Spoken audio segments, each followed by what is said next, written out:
29শে March শনির মীন রাশিতে ট্রানজিটের সাথে সাথে কিন্তু নানান রকমের ট্রাবল কিন্তু শুরু হয়ে গেছে। কেউ ফিনান্সিয়ালি দিক থেকে ভুগছে, কেউ ফিজিক্যালি হেলথের দিক থেকে সমস্যা হচ্ছে, কারোর ব্যবসার দিক থেকে বিরাট ট্রাবল চলে আসছে বা কারোর চাকরি চলে যাচ্ছে ইত্যাদি নানান রকমের ঝামেলা কিন্তু আমরা লক্ষ্য করছি। বিশেষ করে তারা যাদের কুম্ভ রাশি, মীন রাশি এবং মেষ রাশি। কেন? কারণ এই তিনটে রাশির বর্তমানে শনির সাড়ে চলছে। আর বার্থ চার্টে বা জন্মছকে শনি যদি ভালো পজিশনে যদি না থাকে বা শুভ রাশিগত বা শুভ নক্ষত্রগত যদি না হয়, তাহলে সাড়ে প্রভাবও কিন্তু মানুষকে দুর্বিষহ কিন্তু ফল ভোগ করতে হতে পারে। সাড়ে সাত বছরের পিরিয়ড চলাকালীন কিভাবে আপনার শনিকে ভালো রাখবেন, কিভাবে আপনার শনিকে পাওয়ারফুল করবেন, এর আগে শুক্রকে কিভাবে পাওয়ারফুল করবেন, বুধকে কিভাবে পাওয়ারফুল করবেন, তার প্রচুর আমি ভিডিও বানিয়েছি।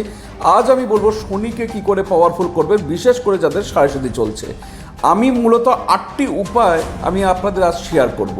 এই 8টি উপায় যারা মানবে, তাদের সাড়ে চলুক, ঢাইয়া চলুক, যাই চলুক না কেন, আপনি সেখান থেকে অনেক বেটার থাকবেন এবং অনেক ভালো সাকসেসও করতে পারবেন, এতটুকু চ্যালেঞ্জ দিয়ে বলছি। এগুলো কি কি চলুন জেনে নিন। নাম্বার 1, রেগুলার হনুমান চালিসা পাঠ করা শুরু করে দিন।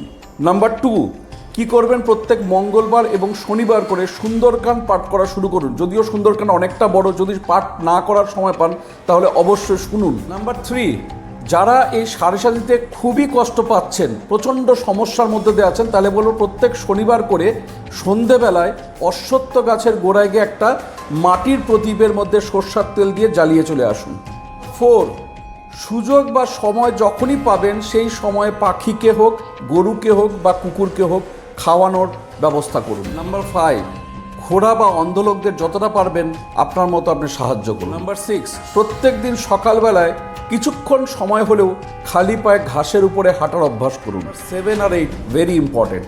নাম্বার 7, প্রত্যেক শনিবার করে দক্ষিণাকালীর মন্দিরে গিয়ে আপনার সাধ্যমতো পুজো দিয়ে আসুন। আর নাম্বার 8, অবশ্যই সোমবার দিন একটি 7মুখী রুদ্রাক্ষ কণ্ঠে ধারণ করুন। এই 8টি উপায় যদি আপনি প্রত্যেক শনিবার করে যেভাবে বলেছি সেভাবে যদি আপনি মানতে পারেন, আমি বলছি আপনি অনেক ভালো থাকবেন এবং সাড়ে মধ্যেই আপনি জীবনে অনেক সাকসেস বা সফলতা অর্জন করতে পারবেন। যারা আমার সাথে পার্সোনালি মিট করতে চাইছেন, আগামী 10th জুন কলকাতা গড়িয়াহাট ভাগ্যচক্রে আমাকে পাবেন। তার নাম বুকিং চলছে, আপনারা অবশ্যই বুক করতে পারেন। প্রত্যেকে ভালো থাকুন, সুস্থ থাকুন, নমস্কার।